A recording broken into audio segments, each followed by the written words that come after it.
Hi guys, I'm Kay Smith and welcome to Outlier, where we share inspiring stories of ordinary people doing extraordinary things outside their comfort zone in a bid to help other outliers and entrepreneurs do the same. Today we are reviewing Mike Harris's episode from Canyons, Japan. This is an amazing episode of somebody that really overcome perseverance and determination to really succeed in business and in life. And at the end, we're going to tap into that inner determination with a really powerful meditation. Andrew, how are you today? Great to be here, Kay, as always. Amazing. Now, this episode is something really special. I mean, you went all the way to Japan to film this. And so what was that experience like for you? Well, I guess if you haven't seen the episode, I'll put the link up here for you, but you'll see, you know, we're literally in a foot of snow fell or thereabouts just in the interview. We're sitting out in the snow on the balcony of his facility. But honestly, Mike, he's got to be one of the most inspiring entrepreneurs that I have interviewed. He's always looking at his resources and seeing how he can create something of value from them for others. And honestly, it's like he's got ADD or something. He's just constantly, you know, looking around for opportunities and connecting with people and seeing what he can make of it. An amazing story. Originally from New Zealand, but having studied 6 years of Japanese at school, it was obviously inevitable that Mike would end up, or Mike Harris, for those that don't know him, would end up in Japan.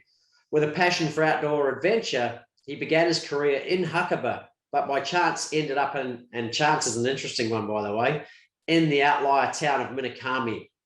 After struggling for acceptance as a 6-foot-tall gaijin with red dreadlocks, Mike would often get a few strange looks and the odd rock thrown at him for good measure as he careered down the rapids as a rafting guide.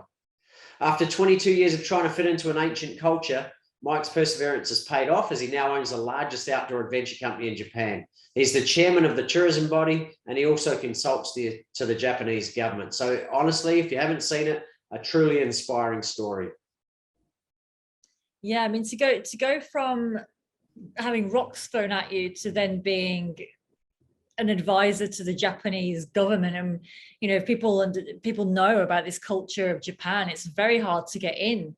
You know, it's very deep and ingrained in how they operate in business. So it's really something of a marvel what he's achieved. Yeah, and obviously we'll talk a little bit more about that, but there's kind of two things happening in parallel, right? So he starts his business and he's honestly, he's like an outcast. He helped another guy down the road, which he showed me while I was there, or down the river is probably a better way to put it. Helped him manage his brand, grew it from 2 to 10 rafts. So it was a rafting company. But then he evolved into canyoning. He'd done some good stuff in Nepal and the canyons up there and helped them out. He was, you know, doing a lot of lifting and that for them up there. Probably call him a Sherpa.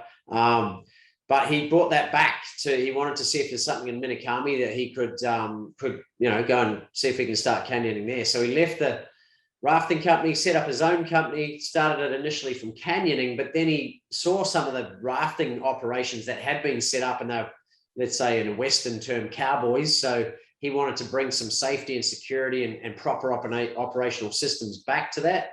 So he set up a rafting division of canyons. He then went to snowshoeing, which is an amazing thing to do in winter. He took me out where they go, some of the snowshoeing tracks, and they cross some of the canyons too. And just, you know, I grew up in New Zealand and we'd go for a walk in our shoes, but they literally put the tennis racket style things on the shoes and go walking for miles into the wilderness in the snow. Just inspiring that in itself. You know, it sounds kind of basic, but it's actually quite incredible.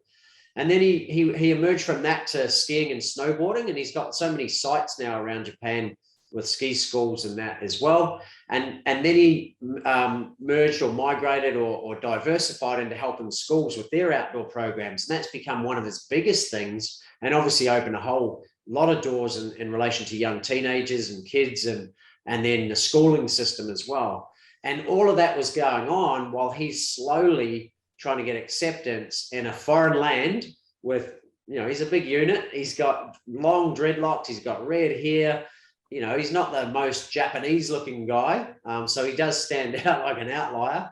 And obviously with Japan, he talks about how some things take hundreds of years to change. So obviously being in a place where it was a specifically onsen related tourism. So people would come up from Tokyo and, go for onsening for the weekend, which is essentially just hot pools, and then they'd get on the drink, to being a renowned, or, it's really, I'd have to say it's world renowned outdoor adventure location now. So, and it's all thanks to Mike and everything he's done up there, So first lesson for today is obviously just the evolution process. And we've talked about this a lot, Kay, that a lot of entrepreneurs are creators by wealth profile. And he's just a living embodiment of that, he's never satisfied. Once he's set one thing up, he moves on to the other. He makes sure he's got systems and procedures in place for those things that he moves on from. But he's always looking to improve what he's already got and then bring new experiences to the people as well. Incredible. And also just his positivity as well. I mean, that's such a big thing. Like there's part of the interview where he just really talks about just really keeping that positive attitude and not really letting things get to him and just keep going. And is this something that you want to speak about as well? Yeah, well, I guess, this is classic entrepreneurs, right? He has a vision. He could see McCombe being like the Queenstown in New Zealand. And I get that from being there, right? It's very similar. It has lots of lakes, but not necessarily in the town. It's more of a river through the town. And in winter, or just at the back end of winter, it's raging, right? Because all the melting snow. So for rafting, it's amazing. But in winter, it's beautiful. It's got 9 resorts there. It's got amazing culture. Like the day I arrived, the tourism body took me out and we went to mask painting and we went to the old temples and stuff. And it's got that real old world charm, of sort of ancient Japan, and then beautiful restaurants with amazing Japanese food and history and that. And yet it's got the modern side, right, with the onsens and all the hotels and stuff. So just a beautiful spot. But he could see how, I guess, the locals couldn't see it, what could be done there with all the things that were on tap, with all the natural resources. So having that vision and the passion behind it, he talks about, obviously, his cup fills many times over. It's not just a case of a half cup, a cup half full or half empty mentality. He's like, it's not just full, it's overflowing, right? So that's allowed him to overcome the rejection that he had, but now has led to total acceptance. And as I mentioned earlier, he's the head of the tourism board because he's an ideas man, right? And so the Japanese might be a little slower. So someone like him is really innovative, and it's obviously really helpful.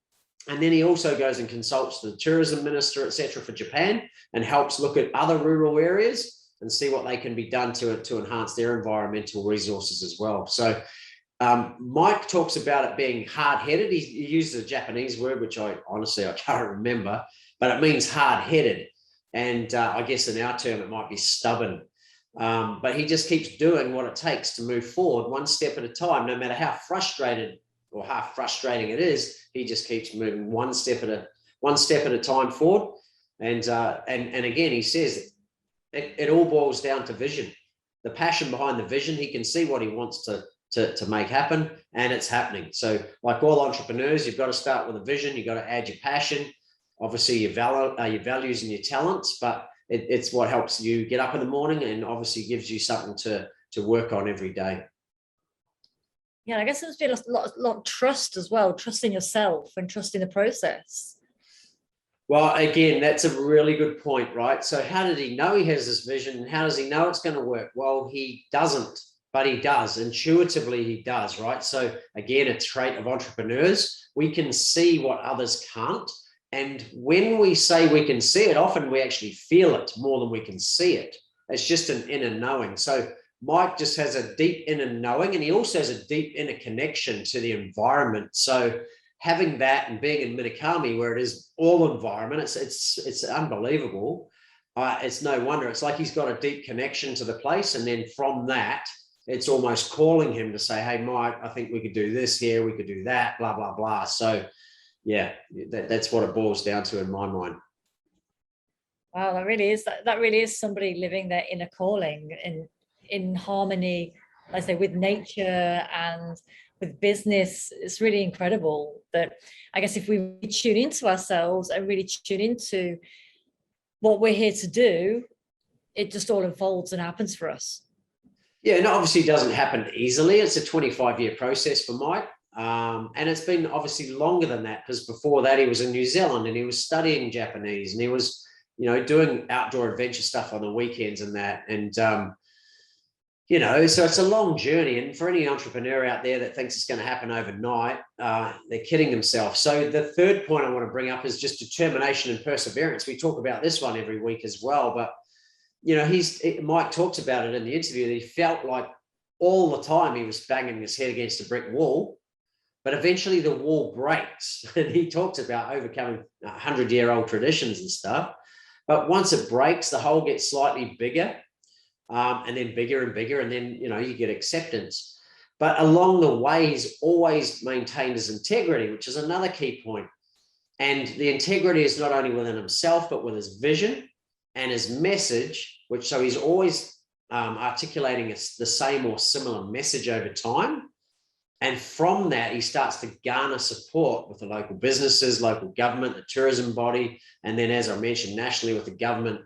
And, slowly the overall industry is starting to blossom in Japan, because honestly, the resources for outdoor tourism in Japan are unbelievable. And we see that with Hakuba, with Quentin Nolan's interview, which I'll put here as well if you haven't seen that one. And Daniel Mee's interview is coming up next week, which with the best ski school in Japan. You just see the resources they have available to them. So again, if I look at that lesson there, it's have determination and perseverance, but ensure you're always in alignment or integrity with your own vision. And then tap into or look around. And we talked about this in Ryan Irvine's interview with the manta rays, which I'll put here as well, is what do you have available to yourself that you can tap into either right now and you're in your environment, or what environment could you move towards or move to that has the environment that you're looking to create something in? Like where is it that you can thrive and make that environment with you? Exactly. So just an analogy on that one. So I'm looking at setting up a snow show and a snow school, right? And online, it's all video related, but it'll obviously work with Dan and with Mike and that. But I live in Sydney, right? I live on the beach, so I don't live in a place where there's snow, and the nearest snow is 6 hours away. And then I looked at that as an option, and I thought, well, I don't actually know many people in that area. So I thought, where do I know snow? And I know snow in New Zealand. I got my head around that. And I have my head around a little bit, not fully, but Hakuba and Minakami. So I'm going to go to Hakuba and Minakami and film the pilots with Mike and with Dan, who's coming up next week, for that part of my business. So it's not always a case of can I do it right here? It's where can I do it? And then obviously once you're clear on that, go there and make it happen. That's amazing. And also from that, I mean, it just from your analogy there, and also what Mike has done, it's also about connections and who you work with and how you treat people. And then those people keep coming back and keep coming back. So your connection and your relationship now with Mike and with Dan and with Quentin, you've got this solid connection now that you're able to then take those next business opportunities. And also for Mike, he mentions the same thing where he says, the way he treats the people, the way he treats his customers, the way he treats his suppliers, it just keeps that business unit solid. And that's helped him get through these 20 odd years to build where he is today. Yeah, that's a great point, Kay. Like if I look at my scenario, I knew Mike from university. We played in the same volleyball team, same club. And I know Danny was my best mate from school, right? I didn't know Quentin. I knew his brother. I played his volleyball with his brother here in Australia. But exactly, it's a case of I gave first. We went and did the interviews and they gave in reverse. They helped me as much as they could while I was there. And then and this is obviously for all entrepreneurs, it's then you start to build relationships and say, well, what can we do together? So for all three of them, we're looking at doing stuff together.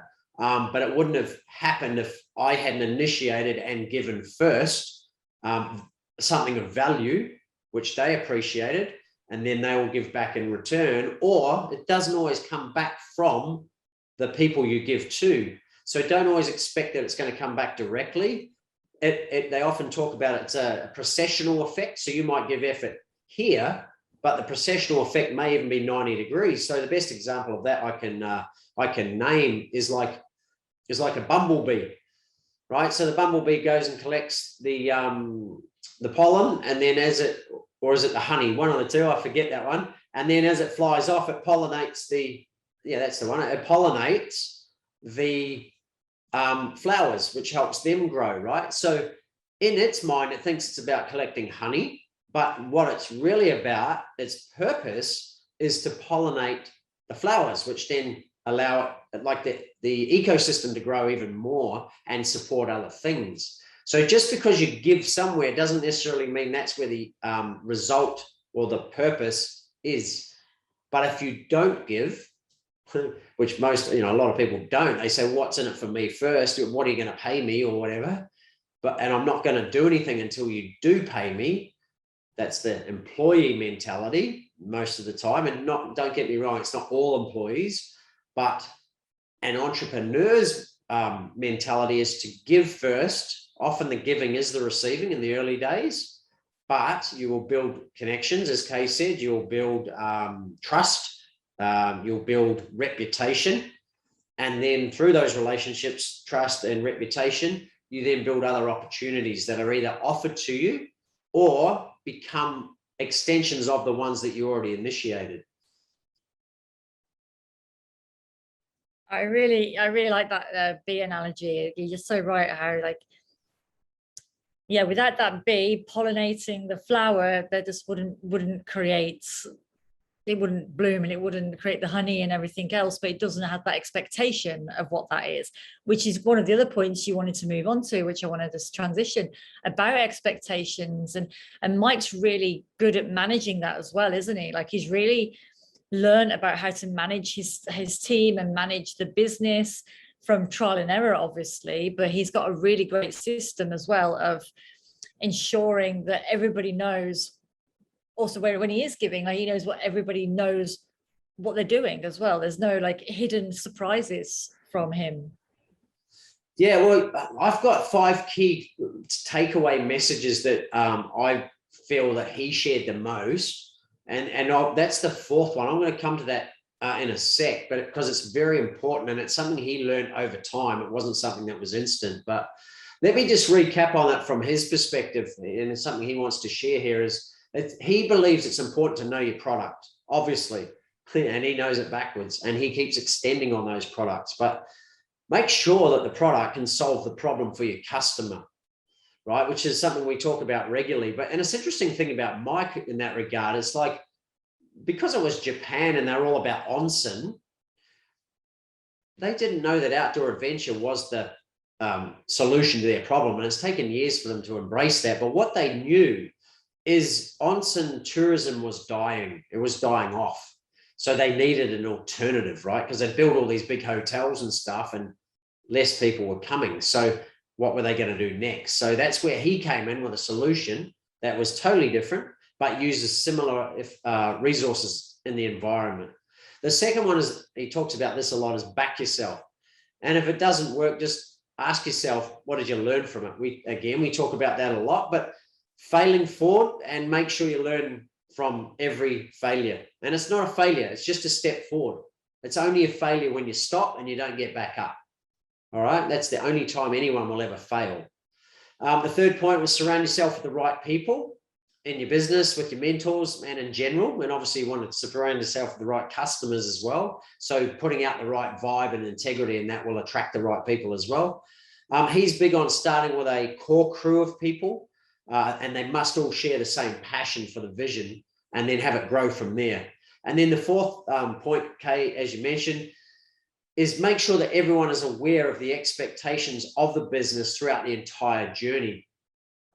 And how he does it, so he's got his individual vision, like the big picture, but he has regular check-ins with everyone to make sure that what they want and what the business is doing and where it's going is still in alignment with their expectations as well. And going along with that is obviously the power of communication, so that everyone has the ability to talk, to share their thoughts. And obviously if they don't, then they were given the chance. But ultimately, when you do that, it allows everyone to get everything out on the table and make sure everyone's in alignment. And then the fifth learning he wanted to share was just make sure that you always have the spark and the passion, and that you ensure your success is not just about you, but for the community around you. So if you look at what he's done, he's obviously, for him and his family, he's created great success, has 150 staff. So he's helped many of those. He's helped many of his friends and that get into businesses. He's helped many other outdoor adventure businesses start. He's helping the community as a whole with McCombe. And now Japan-wise, he's helping all the rural communities, to look at how they can improve their environmental resources, etc. And I would not be surprised if globally he'll be doing a lot more in the future as well. I know he does some stuff with New Zealand back and forth, but I'm sure, and I've seen he's done a documentary on canyoning. I think it was in Taiwan. Google it if you want to watch that as well. It's an awesome doco. But yeah, so it's just again a processional effect, right? Of making sure you're clear on your expectations, your team's expectations, and then making sure everyone's got the passion to bring that vision to reality. Oh, I think everybody that has not watched this episode really does need to watch it, because it's just such a empowering and inspiring story of just how one man is almost taking over a country. Absolutely. Yeah. He talks about it. I know it's taken time, but it's like if you work hard enough, eventually you become an expert, and only good things can come from that. I mean, even the journey, okay, it's taken him 20 odd years, but I mean, the whole journey as well that he's embarked on. I mean, being in such a beautiful place and learning the culture and growing and discovering new things. And I mean, I'm sure it's obviously there's been challenges, but I'm sure it's been an incredible journey for him too. Well, let's be honest, it's fun, right? He loves what he does, and I'm sure, I know I see him every day when I was there. He couldn't wait to get outside and show me stuff and all his glamping tents, and took me up to the old gondolas and the train station with massive tunnel and stairs, and snowshoeing and across the river and photos. It was so pumped about the whole area, and it was so good to see, because he reminded me of me, right? And all the other outliers who were so pumped about their vision. So it was just awesome, and I guess this is kind of a segue, Kay, for us. Is on paper it looks like he's the biggest outdoor education outdoor adventure company in Japan with 150 staff and doing all this amazing stuff. But remember, he used to be a rafting guide that had rocks thrown at him going down the river and feeling like a total outcast.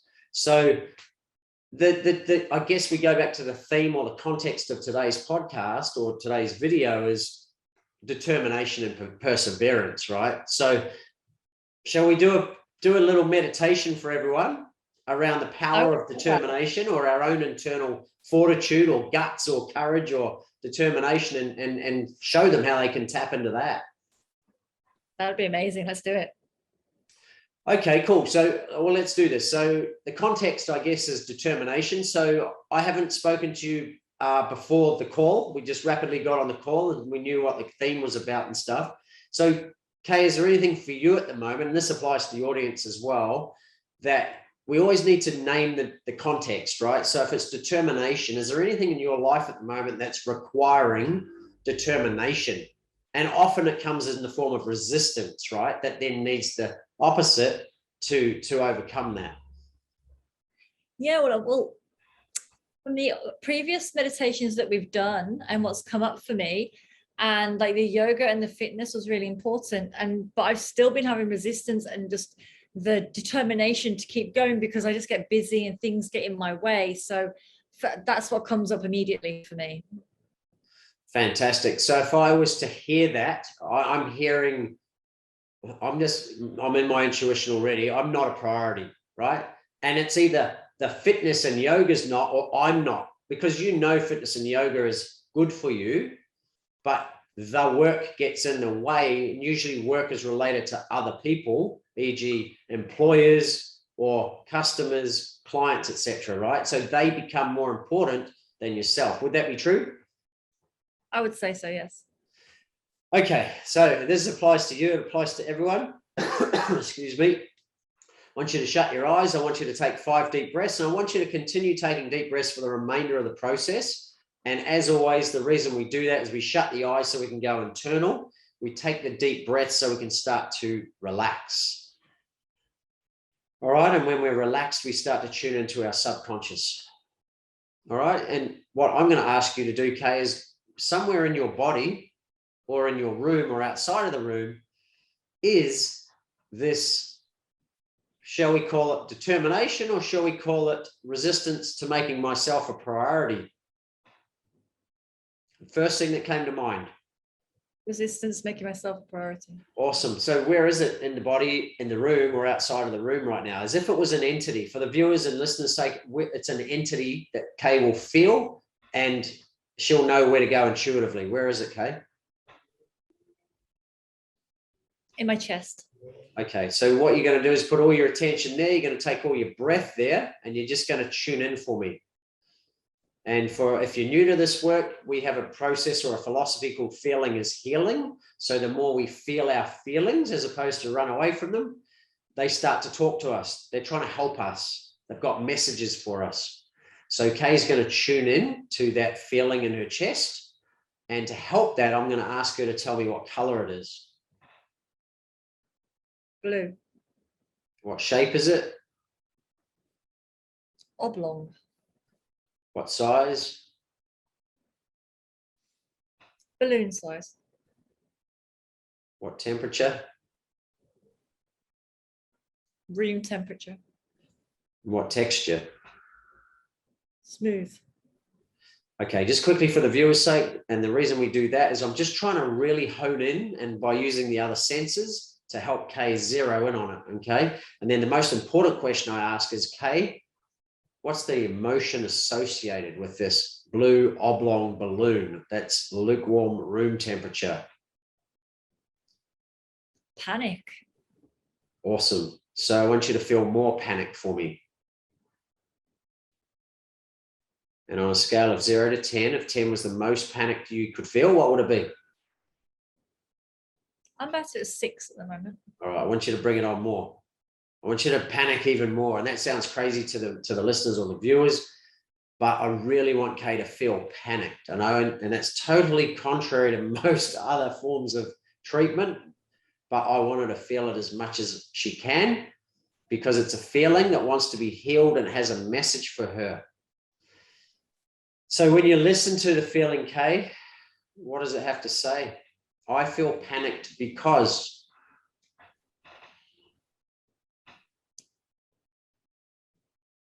In this context, it's about if I put myself as a priority and not others, then I'm going to lose, or I'm going to experience some kind of lack or judgment, or it's a negative situation.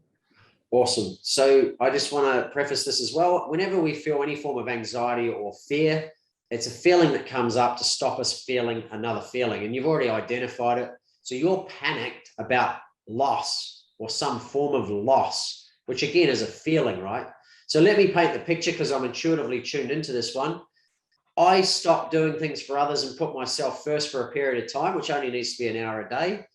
They're going to think I'm being lazy or I'm not doing the work for them. And they're going to potentially say, hey, Kay, we don't want you to do work for us anymore. Would that be true? Yes. And then that feels panicky. Cool. So let me future project it for you. So let's say they say that to you and they do that to you. Right? What's going to happen? What's the outcome that you're fearing is going to happen for you personally? First thing that comes to mind is disappointment. Like, I've let people down. That's probably more to do with it. And then also the repercussions of, okay, security and things like this. But I think the prominent scene feels more about disappointment, letting people down. Awesome. So where do you feel that?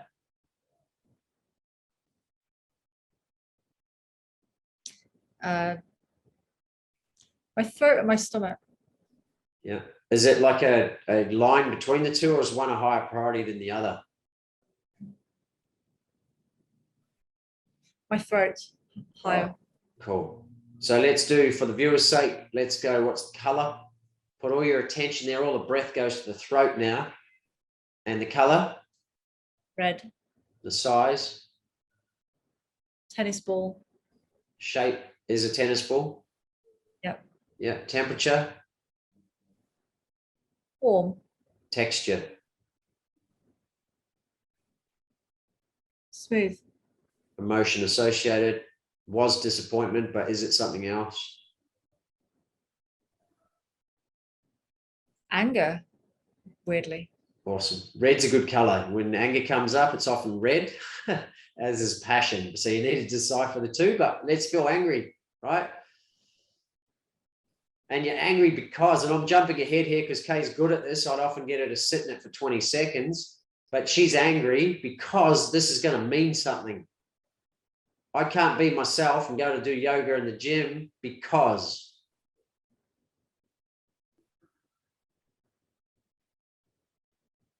Because I have all these other things to do, and if I don't do them, then I'm letting myself down, others down. Awesome. So was the letting others down before really true, or was it I was letting myself down? I let myself down. Awesome. How do I know that? Because our first philosophy is your external reality is a reflection of your internal. So when you see things outside of you, e.g., I feel like I'm going to let others down, look at where you're looking yourself down first. And that's how I, kind of went around the back door and got Kay's real truth, I guess. So Kay, feel like you're letting yourself down. And I know how it makes you feel. How does it make you feel? Depressed. Yeah. It's really interesting. You started with anger, right? So anger gets pushed down. I don't want to feel angry. So that becomes suppressed, right? You push it down, down, down, and then it becomes depressed, which is then the sadness, grief feelings, right? Can you feel that? Yes, I feel it. Which one do you feel? Depressed, sad, grief, loss?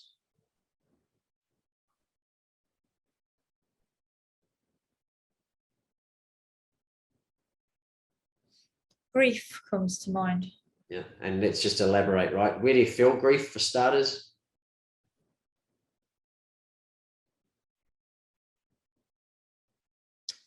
I feel it in my head area. Yeah. So just feel it for me. Again, we could go through all the color, shape, etc., but all I really want is the feeling. I want you to feel grief as much as you can. And it may bring up other memories, right, of past or projected future events where you didn't do things for yourself and a loss occurred. Or it could just be related to the present. And that the loss is you don't get to do things for you.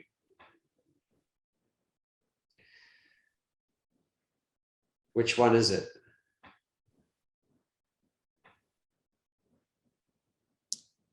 I don't get to do things for myself. Yeah.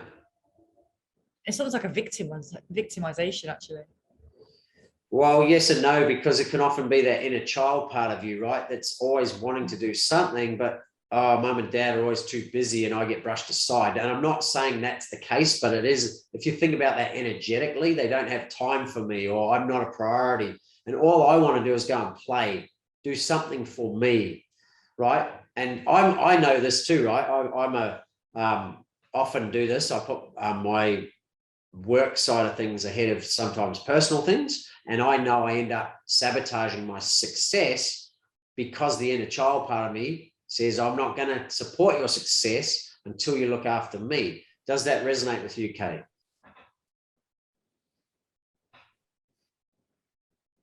Yes, it does. Yeah. So where is the inner child part of you, or the part of you that's not allowed to do things for herself at the moment, right now? Over in the room. Yeah. So we're on, like, in the far corner somewhere. Yes. Yeah. So I want you to, and for the viewer's sake, we could literally move to that area, but for the sake of this, because it'll take her away from the screen, we're going to keep her here, but you're going to project yourself to there and you're going to turn back and look at yourself. All right. And then I want you to assume the energy of that part of you over in the corner.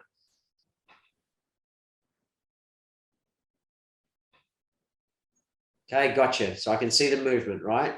So I want you to now tell Kay, who's back here looking at everyone, how do you feel? Sad, very sad. Yeah, and keep talking. So Kay wants to hear you. She's listening. So you can say whatever you want and how you feel. That's the main thing.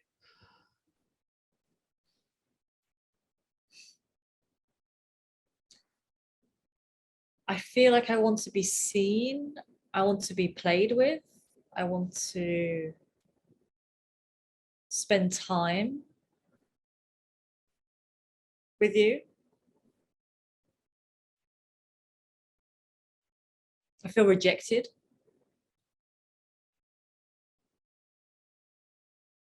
I feel small.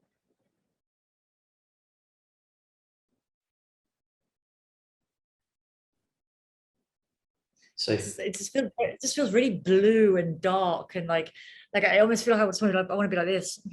yeah. Yeah. So I want you to do that, right? That's an NLP thing, right? Let's assume the position of how you feel and how you want to feel, and I want you to feel it. I'm giving you, let's call you inner child K, the opportunity to feel this feeling that you're suppressing through this working, right? Adult K is busy working, so she's suppressing this. Let's get it out. We don't want this to drive you because it doesn't make you feel good, and we don't want it to suppress or sabotage your overall success in the present, do we? So I'm giving you full permission, let's call you young K, to feel this.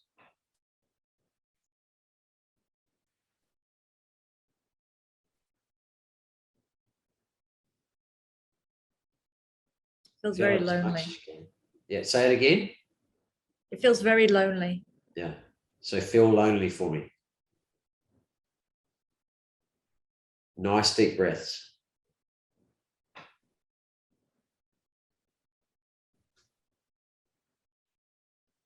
And feel it even more.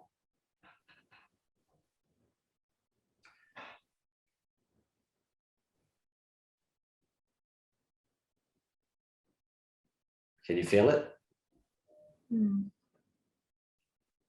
Is it increasing or subsiding? I'm getting memories coming through now. Awesome.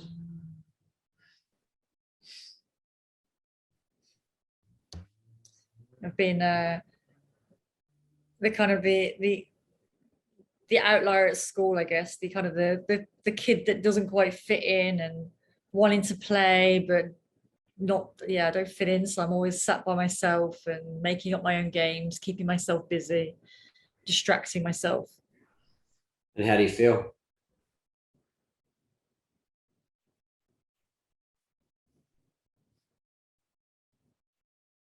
I'm like, okay, that's how it is. What's the feeling?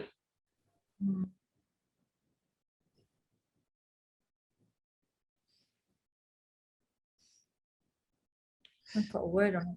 Yeah. So what you've just done, you've justified it. Oh, that's just how it is. Therefore, okay, I'll just put up with it. But how did you feel? Oh, rejection's coming up again. Rejection and just an outsider. I don't know who. Not normal. I don't know how to put it into a feeling, a word. Cool. So just feel it. And it's very common for outliers, right? Because we are different. We are unique, as we all are as humans, but it's actually our power, right? So this is a beautiful thing for anyone watching or viewing or listening to this, is these feelings that Kay are feeling is actually helping her to actually, so for her, it feels really bad at the moment, but I promise her and you guys listening or watching, it's actually guiding her to be in her power, which is unique, different, someone outside of the box, outside of the crowd. So how do you feel, Kay? What's the feeling now? Well, just what you just said, I already, just from my adult part of me, I already feel more empowered anyway, because I'm okay with being the outsider, knowing what that becomes. So it feels comforting actually to feel that. So feel that even more. So it's a really good transition point, right? So it's a swing towards more positive now than a downward to negative. So what we're going to do is we're going to ask young Kay, what does she really want in the present based on her past experience that's going to allow her to be this outlier, this successful version of herself? What does she want to do, to have, to be?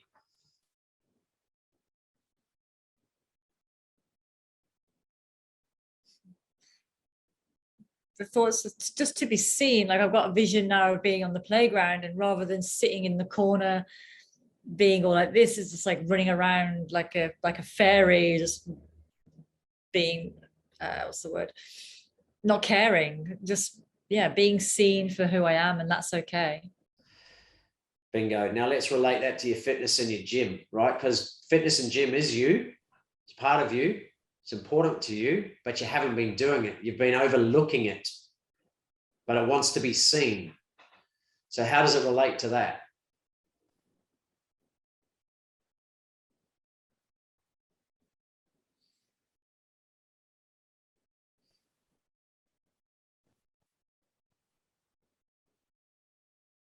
Yeah, strange. I'm not sure. So I'm going to ask young Kay, right? So let's call the gym and yoga play, right? At a younger age, it's just play. It's playground stuff, right? It's activity in the playground. What does Kay want to do with that now?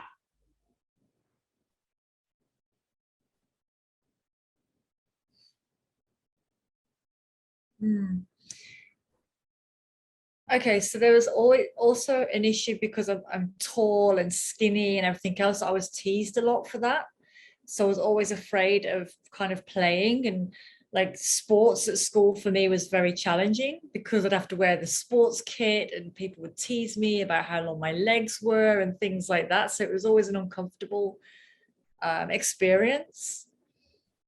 So this is what's coming up for me now, is this feeling of, okay, to be seen and to do sports, I need to, there's something in that.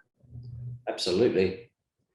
So there's a major part of you that wants to do that, but past reference is when I did that in the past, I felt like an outcast. I was rejected. I had the piss taken out of me is a colloquialism we use in Australia, right? And it didn't feel good, did it? No. So you've got conflicts, right? You've got values conflicts here of things you want to do, and why I'm actually protecting myself from doing these things that are good for me because of what happened in the past, right? So the quickest way to heal that is we need to finish the way you felt in the past. And it may not happen on this in this process. It might be a multi-process process that you could do by yourself. Hence why we have, our meditations that Kay can go and listen to. But Kay, if we were to just sum it up now, so here's my context for you. I want to do yoga and fitness. It's something I love, but in the past, every time I've done it, I've felt, let's call it, well, how have you felt? I felt, like an outsider, different. Yeah. So even though I love doing it, it's made me feel these things. So I don't want to feel that. Therefore, I sabotage going to do it, which to most sounds crazy, but it's how we work as humans. We're trying to actually protect ourselves at all times. So, Kay, I need you to feel like an outsider. I want you to feel different. It's totally all right, because it's the fastest way to heal. And when we go back to determination, it's the quickest way to get through any form of resistance that requires your determination. Otherwise, you're going to lengthen it for a long period and wonder why it seems so hard.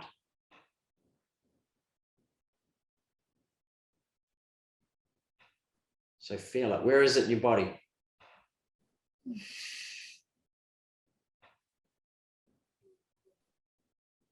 In my chest. All your attention there. 5 deep breaths and just bask in the feeling. I know it doesn't feel comfortable, but I promise you it will shift.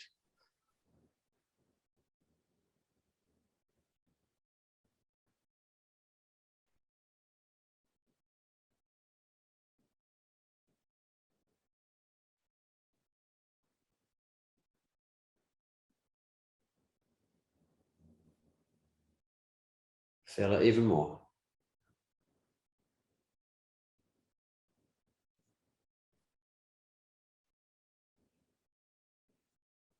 Try and fill your whole body with it.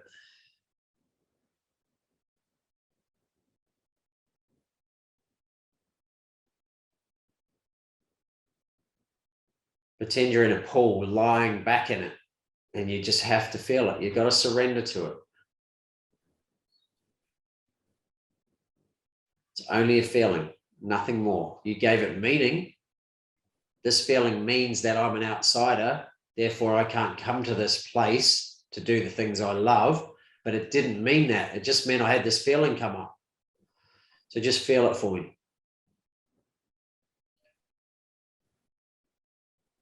So for everyone watching, what we resist persists. So obviously Kay doesn't want to feel rejected and outsider, etc. But if we keep rejecting it and pushing it away, we keep attracting it until we feel it. Because in the feeling is the healing. When we push it away, there is no healing.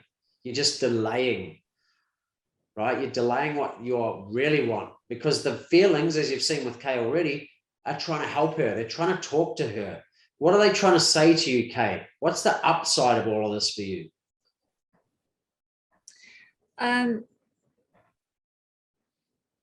The upside is, as you said, it's just a feeling and it's okay. And like, it doesn't matter. It doesn't bother me anymore to be an outsider or different. I'm quite happy about that. But there's obviously this inner child part of me that's fighting to protect itself and me from feeling those feelings, because obviously I've not been working out, I've not been to the gym, so I feel a bit inadequate. You know, my fitness levels are not up, and I feel like I can't just walk in and, you know, be like super strong or whatever. So I guess it's this part of me that's trying to protect myself from being this outcast and outsider again. Maybe even just starting from the beginning. Maybe this is also what's coming up for me as well. It's like starting again, like I did when I was a kid. It was almost starting from new when I realized I didn't fit in anymore. So I was like, okay, how do I fit in the world? What do I need to do to fit in the world? Right, that's up to me to choose how to do that. And so I went and did it. So that's the real great reflection and realization for me. Yeah, but it meant starting again, right? So it felt like you're always starting again, repeating the cycle.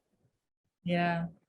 So what I love about this is the power of young kids, right? You have such power at that young age to run your whole life from that moment on that you were affected by some trauma, right? It's incredible. And so all humans, all adults are just little kids running around in adults' bodies, being governed by these energies that are trying to protect us from feeling certain things that we felt at a young age. So what we best do at that situation, Kay, is go back to the young you. Where are they right now? Next to me. Cool. Facing you or like shoulder to shoulder, looking out with you? Shoulder to shoulder. Awesome. So can you ask that part of you, is there anything else we need to deal with at this time of this trauma first occurring?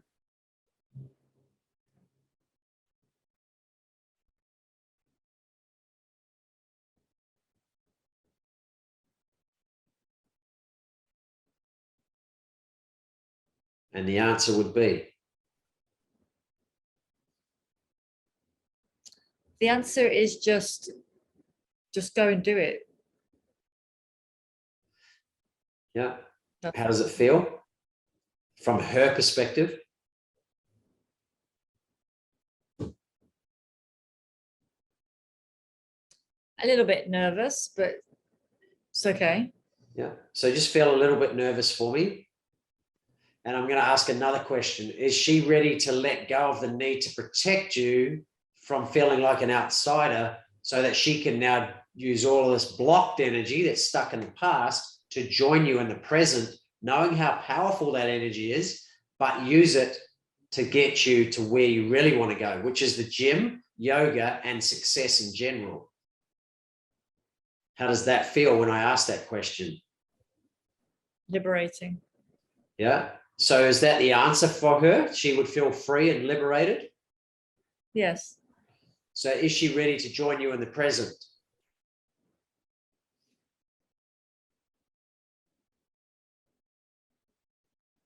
Yes. Okay, so just invite her to join you and you'll know when she arrives.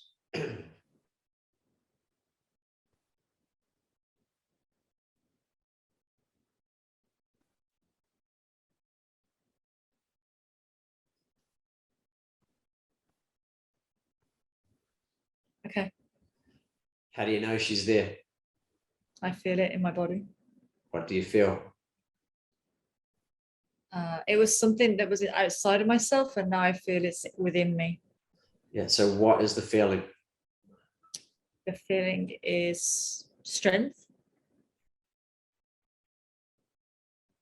Feel more of it.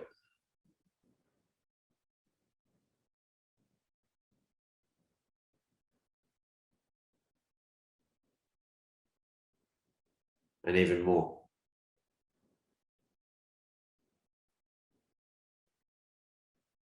And even more.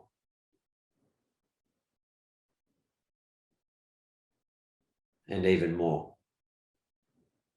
And this is something you could, again, we've got a meditation for this, right? For all the ideal feelings you want to feel, you can feel these as often as you can, because the more you feel them internally, the more you start to see the byproduct of them or the result of them externally. How do you feel now, Kay?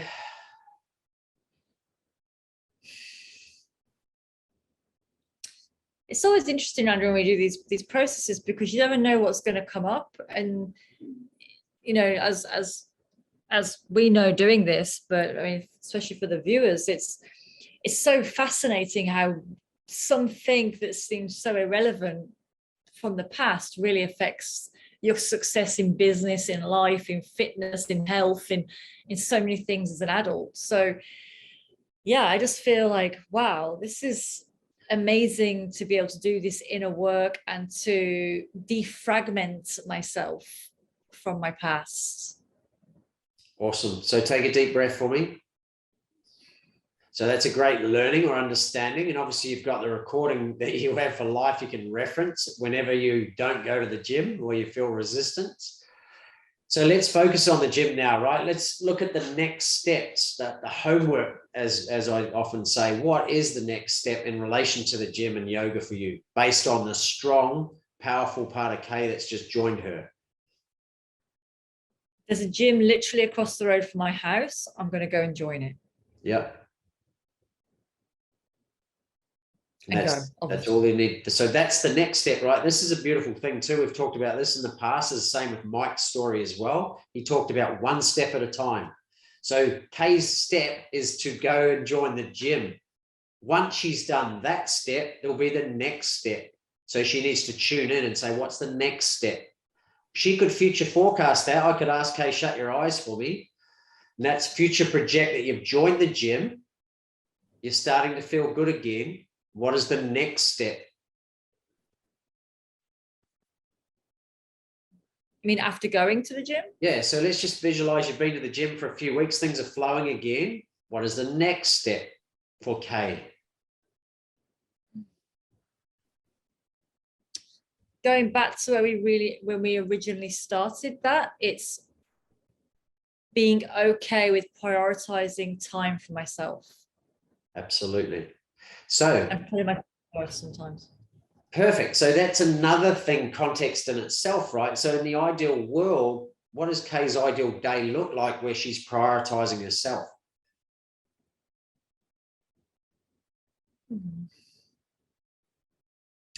Yeah, it's more organized, it's more allowing and trusting and just being okay with giving myself an hour to work on fitness and stop distracting myself from it, stop making excuses and booking meetings and doing other things instead of actually taking time for me. Cool. So there's the book, Richest Man in Babylon. First law of money is pay yourself first. So this is the same, right? You have to pay yourself first. Where's the least chance of being distracted in your day that you could put yourself first to go to the gym? First thing in the morning. Bingo. So how many times a week? Great question. You'll feel it. Okay, I'll ask you. I want to say 5, but okay, cool. 5. Yeah. How does it feel? Good. I remember when I first got on the fitness and I was in the gym all the time and I loved it. So I really enjoy being fit and sweating and being around other fit people and connecting with the people in the gym and being part of that community. It's fun as well. Perfect. So you've just triggered something else for me. By you being in a place of passion, doing what you love, around others doing what they love, how do you think that's going to go business-wise or other connection-wise with other opportunities and stuff? Well, it can only spark ideas and connections and flow. You know, being able. I knew before starting my day going to the gym, by the time I go to work or to the office or to a meeting, I'm pumped and ideas are flowing, and it really makes the day. I've already got my day is already set because I've already achieved something quite significant. So I know that it will lead to just flow. So Kay, did you hear what you just said? Yes.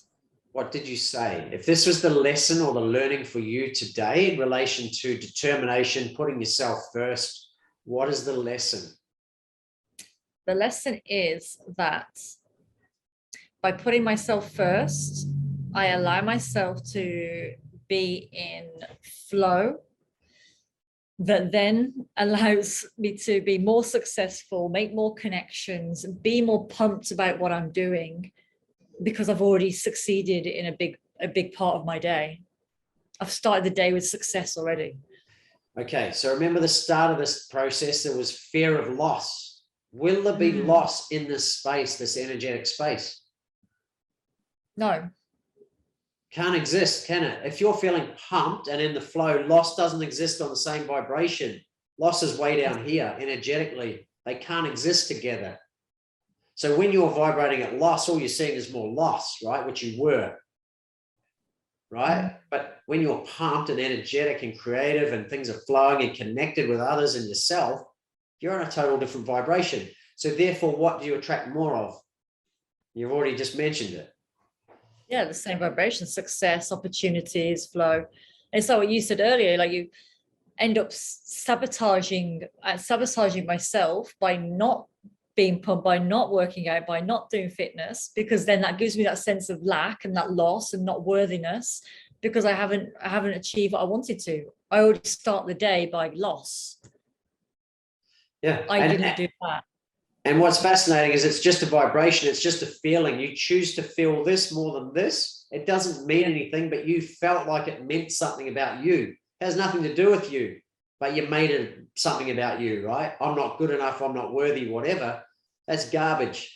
It's just a feeling, right? Because we also know you can feel pumped, creative in the flow just by going to the gym, right? So that's just a feeling too. It's just a choice. So if we go back to the context of the of the meditation, and we also look at Mike's journey through 25 years in McCombe, and we look at your journey, right? As long as you hold a strong enough vision that's stronger than the resistance, you will get to where you're going. It'll feel heavy until you let go of more of the resistance.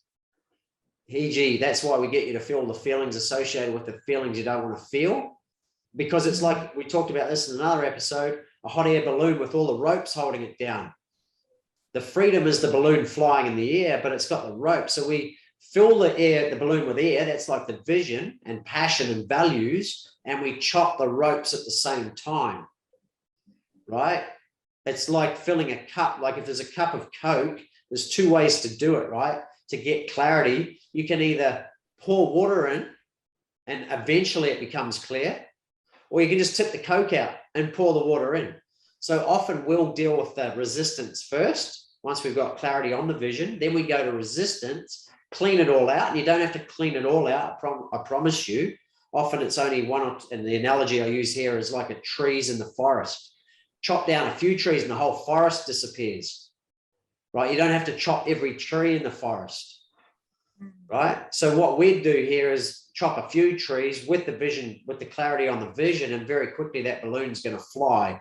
Or in the real world scenarios, your success will become imminent a lot faster, right? So if you look at Mike, he just has such a strong, determined character, and you mentioned it before too, that strength that's stronger than the resistance he's getting from 200, 300-year-old cultures, right? In a whole country of 60 million or whatever people that have always done certain things a certain way. He's a pretty strong guy, right? Like that takes a lot of deep belief, but that's what determination is. So if we look at the context of this whole podcast, I know we went about it like most people just say, oh, just get on with it, just guts it, just get up again, you know? We have done that in a different way. How did we do that? We saw that the resistance was our external world reflecting our internal resistance. So we dealt with the internal resistance by feeling it and healing it, so that now we can take the next step, which in your case is just go to the gym across the road. It's that close. It was so close, it was so far, right? And that's the first step. And we know if we check in a few weeks, if you maintain that, then you're going to be a whole different energy. If you don't, and you don't join the gym, it just means something else is still to be cleared until you are freer to go to the gym and yoga, etc. So, Kay, that's me. How would you sum that up for the viewers or the listeners based on your experience? Yeah, well, actually, one thing I do want to mention just about Mike, something that just came up when you were speaking, is that he does also mention that for him to be able to do what he does and for him to be able to lead his team, he has to be in his top condition. You know, he has to do his workouts. He has to do, you know, he has to take care of himself. So that's also really interesting as well, that this is very relevant to this episode, because this is very important to Mike. Like if he's not in his prime condition, how can he possibly be a leader in his field? So that also then, so to summarize, yeah, to be successful, to be where we want to be an outlier, we do have to prioritize ourselves, and we do have to do this, not only just do the inner work, but take care and to push through and to be resilient and to have determination and to have that vision. Yeah, and it's a common analogy is the airline mask scenario. Put your mask on first, e.g. look after yourself first, because then you have 100% energy to take care of the others, right? But if you don't, you deplete your energy, and eventually in an airline scenario, you might have no oxygen, so you're dead. You're no help to anyone, right? If you're overworking yourself, you're not productive at work, right? And so, Kay, you and I work together, right? I want you to know from me that I want you to go to the gym before doing anything with me, because I know I'll get a lot better outcome from you, right? I want you to know, I'm looking straight down your eyeballs here, that's how I feel, right? I expect you to do that. I want you to do that. And that doesn't just apply to me. It applies to many other people that you support. Yeah, I agree. And I appreciate, I also know how fitness is very important to you, coming from your background as well. And yeah, that's how we work together. So I do honor and appreciate what you said, and I will take that on board. And I will absolutely, right now after this call, I will go across the road and get the gym membership. Awesome. And thank you. So viewers at home, you can listen how powerful this is and how amazing the work is that we do. So please We'll put the links to the meditations that viewers can do at home themselves. Yep. So just go down there and click on the links. Do the meditations, and we would also love to hear if you have any breakthroughs or what comes up for you. It's really great for us to hear everybody else's success as well, not just listening to ours. So yeah, come and drop us a line on our Facebook or our Instagram, Twitter, LinkedIn. We're all over the socials. You can find us at Outlier TV. So follow, like, and comment, and drop us a line. Andrew, is there anything else you want to add before we finish the call? No, just again, I just want to reference Mike. As I said, I really connected with Mike. He's a friend from the past, but just seeing him in action, he's an epitome of what you've just been through, Kay, on a daily basis. So I honestly, guys, if you haven't seen his episode, it's a must watch. And there's so much more to it than what he's actually saying if you listen to what he's been through and what he's actually saying. So definitely, if you haven't seen it, check it out, and love to hear your thoughts. Amazing. Okay, thank you for tuning in, everybody. We'll see you in a couple of weeks for another podcast where we'll be discussing Daniel Me this time. It's another amazing episode, and we look forward to catching up with you then. Thank you, Andrew. Thanks, Kay. See you soon.